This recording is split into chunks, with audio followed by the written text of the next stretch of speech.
terlihat oleh mata kepala Yosef sendiri, perempuan dengan mukanya separuh ini sudah rusak. Yosef nggak henti-hentinya mengucapkan astagfirullahaladzim, ya Allah ya Rabbi, ya Allah mohon kula dipaling selamat ya Allah. Mas, kok sampean ada di sini? Sampean dari mana dan mau kemana? Yosef belum bisa menjawab, plong seperti terhipnotis Yosef itu kala itu.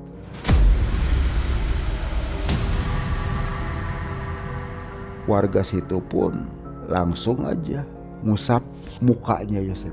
Nah saya punya mas, langsung diusap, walau alam membaca apa segala macam 3 kali. Ternyata Yosef sudah ada di area pemakaman, mobil double itu pun masuk ke wilayah situ.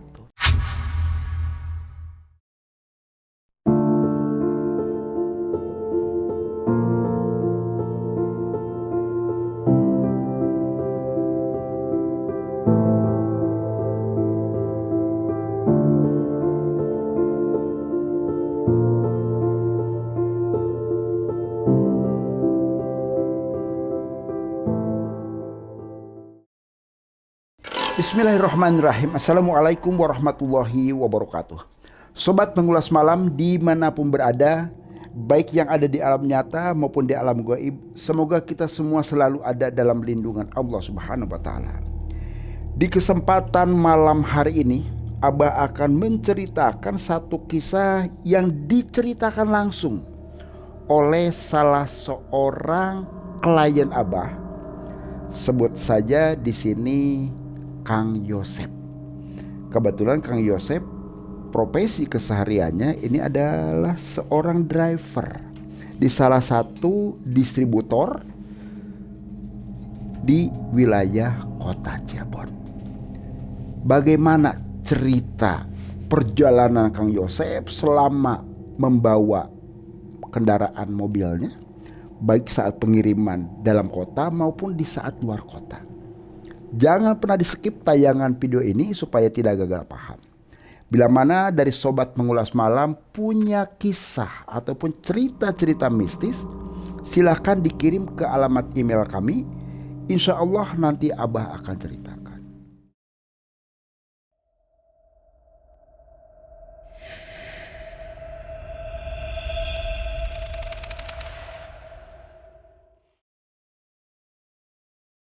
Kang Yosef bercerita ke Abah, ini pengalaman beliau kisaran tahun 2018. Kang Yosef hidup di salah satu kota di wilayah Cirebon. Ini cukup sebetulnya, keadaan ekonomi cukup, dia punya istri dan 2 orang anak SD dan SMP. Bekerja di salah satu distributor.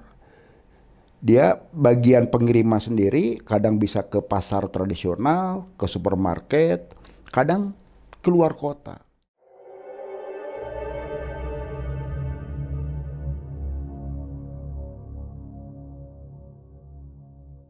Kala itu Kamis sore, setelah dia beres mengirim barang, kebetulan mengirim barangnya dapat jatah ini adalah ke salah satu supermarket masih di wilayah kota Cirebon.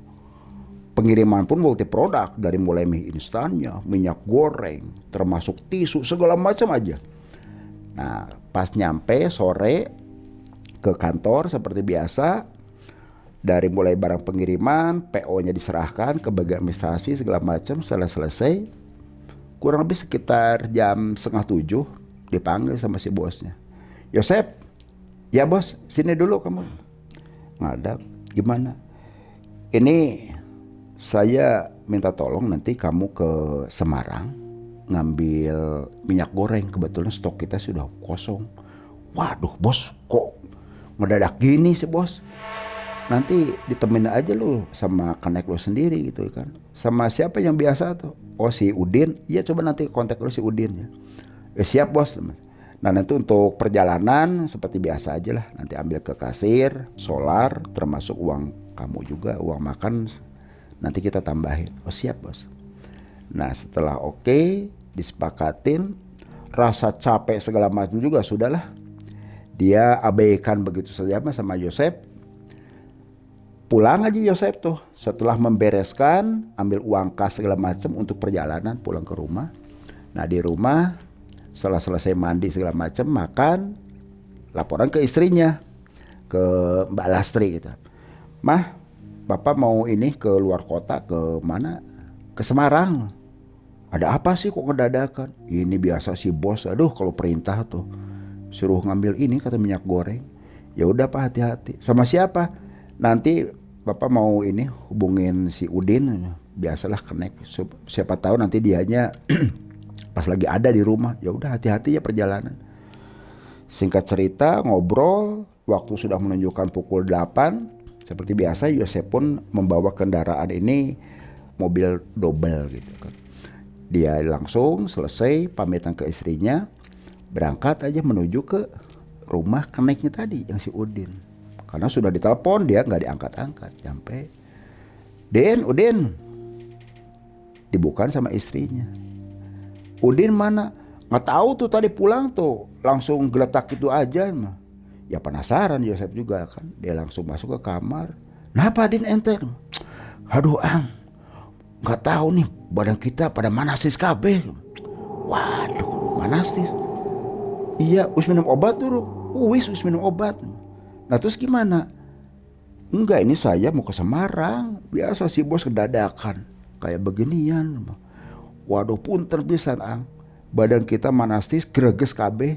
Saya mungkin tidak bisa nemenin sampean. Cobalah cari yang lain. Ya sudahlah, saya nggak sama yang lain mah. Biasa udah sama kamu.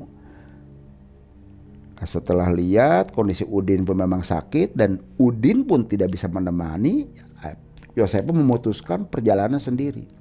Waktu menunjukkan pukul perjalanan sekitar setengah 10-an. Cirebon, Semarang kurang lebih sekitar butuh waktu 6 jam lah kalau santai. Yosef perjalanan, saat perjalanan terus beberapa wilayah dia lalui. Dia tidak ambil jalan tol tapi sengaja dia ambil jalur Pantura. Untuk ngirit pengeluaran, kalaupun ada lebihnya kan itu bisa nambah-nambah lah uang sakunya si Yosef. Itu ya ada di benaknya dia. Perjalanan lalui, di saat memasukin wilayah Subah, ini sudah memasukin wilayah Jawa Tengah, ada rasa kantuk dari Yosef sendiri karena dari mulai pagi sampai sore dia sudah ngirim barang seperti kegiatan sehari-harinya. Nah rasa kantuk, dia terus jalankan kendaraan. Dia pun tidak ingat di wilayah mana dia tuh. Pokoknya setelah melewati wilayah Subah, dia terlihat di sebelah kanan jalan itu ada warung. Kondisi juga warung itu remang-remang, hanya dikasih lampu tempel gitu aja. Mobil pun dia kepinggirkan. Terus Yosef langsung turun aja ngampirin ke warung tersebut. Nyampe di depan warung, Yosef langsung manggil, Mbak. Gak lama kemudian muncullah ibu-ibu. Kalaupun itu kisaran usia ya 55 tahunan lah. Dia muncul. Punten apa mas? Mbak nyun sewu. Akhirnya Yosef pun bukan manggil mbak lagi, manggil ibu. Bu, punten saya minta ini aja, bikinin kopi. Ya udah bentar ya. Emang panjenengan sendirian di sini? Enggak, itu si bapak lagi tiduran. Malum lah siap biasa kita gantian. Sengaja kita buka di sini ya, barangkali seperti jenengan mungkin lagi kecapean, lelah atau bagaimana, biasa suka pada midang dulu di sini rehat sejenak. Oh ya udah, saya minta air kopi aja. Si ibu pelayan warung pun masuk ke dalam menyiapkan kopi yang sudah disajikan dan diberikan langsung ke Yosef pun, sama Yosef langsung diseruput secara perlahan sambil dia ngerokok. Apa yang terjadi sobat? Di saat dia lagi menikmatin kopi sambil melepas rasa lelah dan rasa kantuknya, ini nggak tahu sumbernya dari mana kok tiba-tiba ini ada aroma bau amis di sekitar wilayah warung tersebut. Yosef tadinya sih mau nanya, ke pemilik warung, ke si ibu, cuma si ibunya langsung ke dalam begitu saja. Ya Yosef tengok kanan kiri kan, mau bau dari mana ini kok bau amis kayak beginian. Kalau kemudian bulu puduknya Yosef ini terasa merinding. Aneh teman kok kayak bengkenan gitu kan. Itu kayak begitu, itu ada di pikiran dan benak Yosef sendiri. Cuma hal itu Yosef ya abaikan aja begitu. Lama kemudian Yosef pun karena nggak tahu tiba-tiba tuh kok badan dia tuh keluar keringat dingin. Kok tumben banget gitu ya. Ini kan cuaca dingin banget di sini kok sampai kemeringat kayak gini ya. Nggak lama Yosef pun inisiatif mau masuk ke mobil, mau ganti kaos gitu kan. Begitu Yosef mau berdiri, apa yang dirasakan oleh Yosef? Susah banget mau bergerak tuh. Mau bergerak. Sampai Yosef pun bilang, astagfirullahaladzim, kok kenapa banget ini kan? Kok aneh-aneh banget di sini. Nggak lama karena memang dari hati yang paling dalamnya kuat untuk bisa tetap berdiri, akhirnya dia pun maksakan berdiri. Baru beberapa langkah Yosef berjalan mau masuk ke mobil, mau ganti kaos gitu kan. Gak lama itu ada kepala anak kecil menggelinding mendekati ke dia. Ya Yosef gimana juga ya, seorang laki-laki segala macam ya kaget, udah kondisi sendirian. Astagfirullahaladzim, ya Allah, sampai ngelus-ngelus dada. Kenapa gitu? Nggak lama kemudian kepala yang menggelinding tadi pun hilang begitu saja, dan terlihat oleh mata kepala Yosef sendiri perempuan dengan mukanya separuh ini sudah rusak. Yosef nggak henti-hentinya mengucapkan astagfirullahaladzim, ya Allah ya Rabbi, ya Allah mohon kula dipaling selamat ya Allah. Yosef sambil terus-terusan mengucap. Dia paksakan masuk ke mobil. Nggak lama dia lepas kaos yang dipakainya karena berkeringat semua, baru ganti. Nah Yosef pun karena belum bayar kopi yang dia sudah minum di warung kopi si ibu tadi itu, dia mau turun. Begitu mau turun, Yosef alangkah kagetnya. Si ibu pemilik warung ini melambaikan tangan. Ada satu isyarat, kesini Yosef, kesini Yosef. Yosef seakan memanggil seperti itu. Yosef pun ya terus terang aja kaget. Dia memberanikan diri dan turun. Lama kemudian apa yang terjadi sobat? Di belakang itu terdengar bunyi klakson. Tit, tit, tit sampai 3 kali. Baru di situ Yosef pun tersadar. Ada 3 orang langsung laki-laki nyamperin. Mas, sampean tuh lagi apa ini? Kok parkir mobil sembarangan? Yosef pelongok.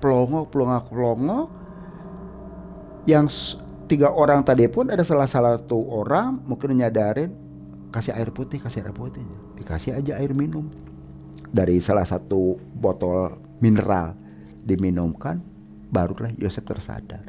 Bercerita Yosef bahwasanya barusan saya ini sudah minum itu di warung. Begitu nunjuk ke warung tadi, tidak ada warung itu pun. Ternyata yang 3 orang itu sopir juga. Nyampaikan, di sini tuh awalnya memang ada warung. Biasa orang pada ngopi, ya untuk pada istirahat lah, ngeteh segala macem. Di sini ada kurang lebih sekitar 1 tahun ke belakang, warung ini sudah rata, tertabrak oleh puso, hancur, dan yang meninggal di sini adalah pemilik warung, si ibu, anaknya yang perempuan, dan cucunya. Baru tersadar Yosef. Gak lama kemudian salah seorang yang menanya pun, sampean baru tah lewat sini? Yosef menjawab, iya mas, Saya baru lewat sini tuh, baru. Emang selama ini gimana? Saya biasa dari si bos ngirim cuma dalam kota aja. Ini baru saya. Cuma dikasih alamat, suruh ngambil DO minyak goreng katanya. Ya wes hati-hati mas. Nah kalaupun begini nanti sampai ini kan perjalanan masih jauh. Wes nanti kita temenin aja. Sampean kita kan bawa mobil juga nih. 3 mobil di belakang, sampean udah di bagian tengah, kita nanti ngawal sampean. Nggak usah mas, matur kesuwun. Insya Allah saya bisa lah lanjutkan perjalanan dan mudah-mudahan tidak terjadi apa-apa. Ya sudah kalau begitu. Nggak lama Yosep pun langsung masuk mobil, starterkan. Terus mobil yang ada di belakang pun ini mendahului Yosep. Ternyata ada 3 mobil. Yosep starter, dia pun masih celungak-celinguk di dalam mobil ke kanan. Diperhatikan tadi itu adalah warung. Ternyata dilihat bukan warung. Itu udah puing-puing saja, tinggal puing-puing saja. Kayunya, terusnya juga bekas bilik segala macam, itu tinggal puing-puing. Yosep bersyukur, alhamdulillah ya Allah, saya masih diparingi selamat ke situ. Setelah itu, Yosep pun baru aja melanjutkan perjalanan. Ada kurang lebih sekitar perjalanan gak dirasa 1 jam lebih. Jam menunjukkan Yosep kurang lebih sekitar jam 2:15. Jam 2:15. Kok tumben-tumbenan macet ini teh ya. Macet. Padahal tadi saya lewatin jalan di sana sepi. Yosep pun turun, penasaran. Macet sendiri apakah ada kecelakaan atau ada apa? Turun, nggak taunya apa yang terjadi sobat. Dilihat oleh mata kepala Yosep, itu banyak kerumunan warga masyarakat. Yang bikin aneh Yosep kala itu, seakan dia memasuki dimensi lain. Pakaiannya perempuan ini pakai kebaya, terus kemben. Di sini pakai selendang. Laki-laki kebanyakan ini pakainya ke atasnya itu pakaian pangsi, pakai hitam, ke bawah hitam, cuma diikat kepalanya aja ke situ. Nah terus diperhatikan juga sama Yosep, ini rumah itu terbuatnya dari bilik. Dari bilik, nah terus atapnya juga dari daun pandan seperti itu. Kayu, rumah juga terbuat dari kayu. Yosep penasaran, terus aja nyelusurin. Lagi berjalan dalam kondisi bingung, ini saya di mana? Ada yang nyaut. Nak, mau kemana nak? Dia tengok sama Yosep. Oh pak, saya tuh mau lihat situasi kondisi di sini, terus aja penasaran tadi itu dikirain mobil kemacet itu ada terjadi sesuatu, nggak taunya kok saya seperti ini. Sebutin aja, ternyata yang manggil Yosep itu orang yang sudah sepuh banget. Dia memperkenalkan diri bahwa saya adalah Ki Suro Gledek. Tujuan jenengan kemana? Tujuan saya ini ke Semarang pak, mau ambil barang minyak goreng. Oh, Yosep, gak lama Yosep itu dibawa. Dah sampean ke rumah saya aja dulu. Waduh, jangan repotin pak, biarin aja, gak usah, sok sini aja dulu. Nanti Yosep pun ngikutin, dia masuk ke rumah si kakek yang namanya Ki Suro Gledek tadi pun. Dia hidangkan minum segala macam, gorengan. Di saat lagi menikmatin gorengan, terusan juga minuman, teh pahit yang diminta. Si kakek menyampaikan, nak Yosep, sampean dalam kehidupan ini, kunci kehidupan adalah yang pertama harus jujur. Itu yang pertama. Terus yang kedua juga sampean jangan sampai songong, jangan sampai sombong, tapi rendah hati. Dan ingat yang ketiga, dalam kehidupan jangan tergoda oleh bisikan-bisikan yang bisa bikin menyesatkan. Namanya orang hidup pasti butuh tatanan ekonomi. Hati-hati itu. Insya Allah sampean pun kehidupannya nanti berkah dan barokah buat panjenengan dan juga buat keluarga. Kata Ki Suro Gledek ke Yosep. Yosep mengucapkan, Mbah, matur kesuwun banget. Terima kasih atas segala wejangannya. Insya Allah apa yang disampaikan oleh Abah sendiri ini sebagai pegangan, sebagai landasan untuk saya selama di dunia ini sendiri. Ki Suro Gledek langsung nyampaikan, hati-hati nggih. Nah cuma punten gimana, Mbah? Sampean di sini belum waktunya. Sampean pulang dan lanjutkan perjalanan. Apa yang terjadi, sobat?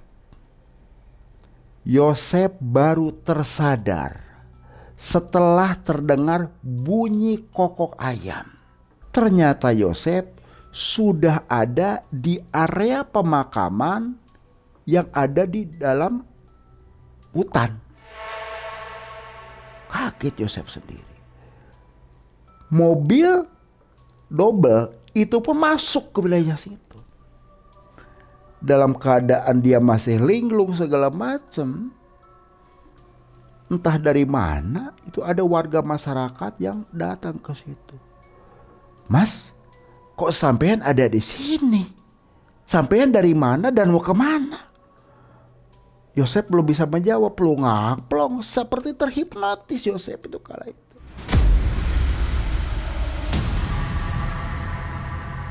Warga situ pun langsung aja ngusap mukanya Yosep. Nun sewu nya Mas, langsung diusap, walau alam membaca apa segala macam 3 kali, baru Yosep astagfirullahaladzim. Dia mengucap istighfar 3 kali, baru tersadar Yosep. Ternyata apa yang terjadi, sobat? Yosep telah disesatkan, dibawa ke dimensi lain, ke dimensi alam goib tadi. Yosep bertanya, Mas ini hari apa? Ternyata apa yang terjadi, sobat? Yosep tersesat, dibawa ke alam dimensi lain. Itu ternyata kurang lebih sekitar 2 hari 2 malam. Warga masyarakat dengan kondisi bingung juga awalnya dan mengingat, Mas hati-hati, ini gimana ini untuk evakuasi mobil panjenengan sendiri.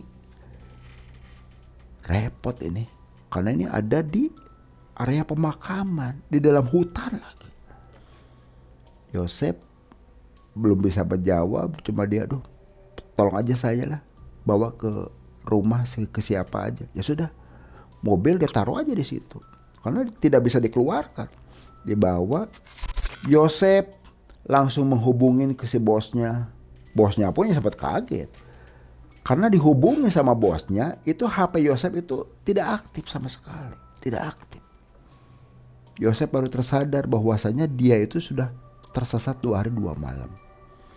Bosnya langsung nyampaikan, ya sudah, kamu jangan kemana-mana.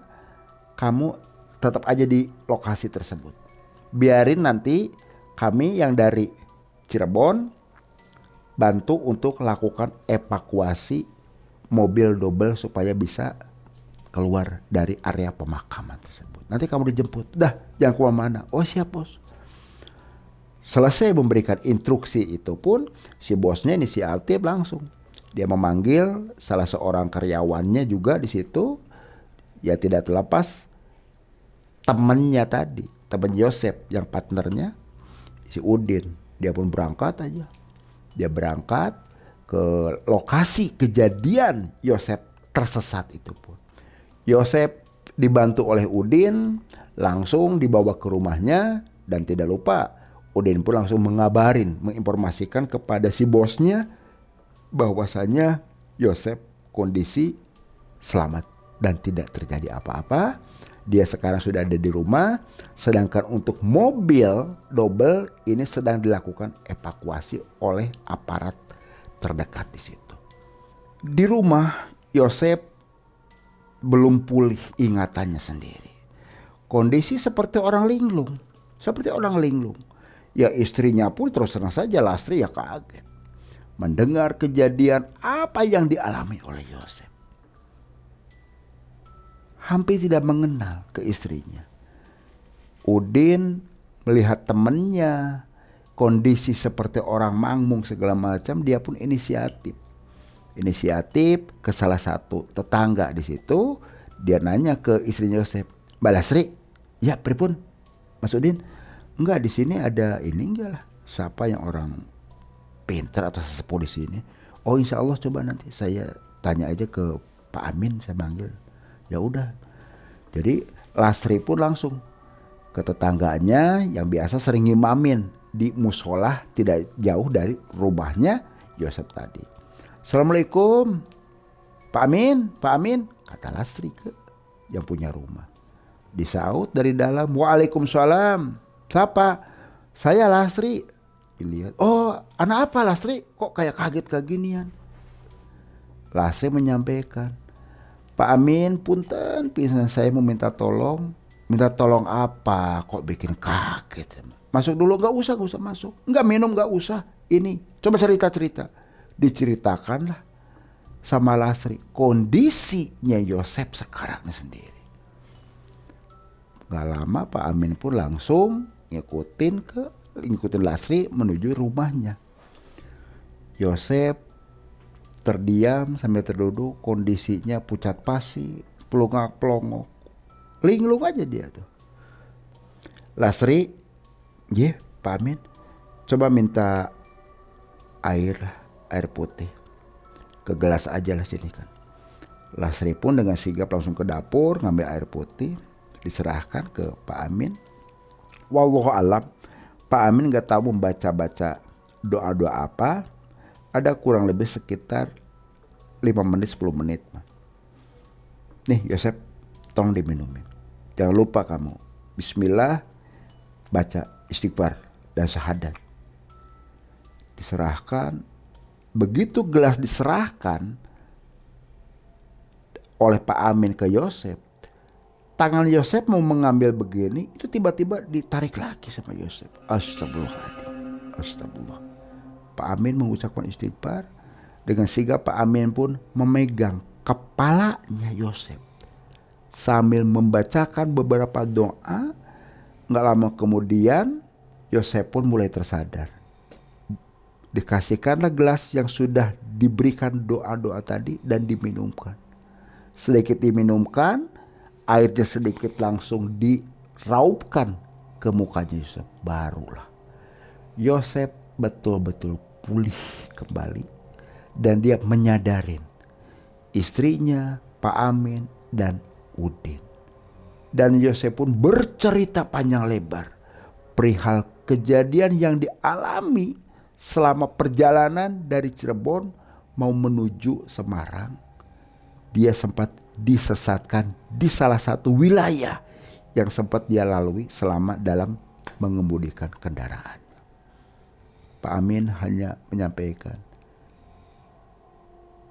hati-hati. Kemanapun kamu mau berangkat aktivitas, jangan lupa berdoa.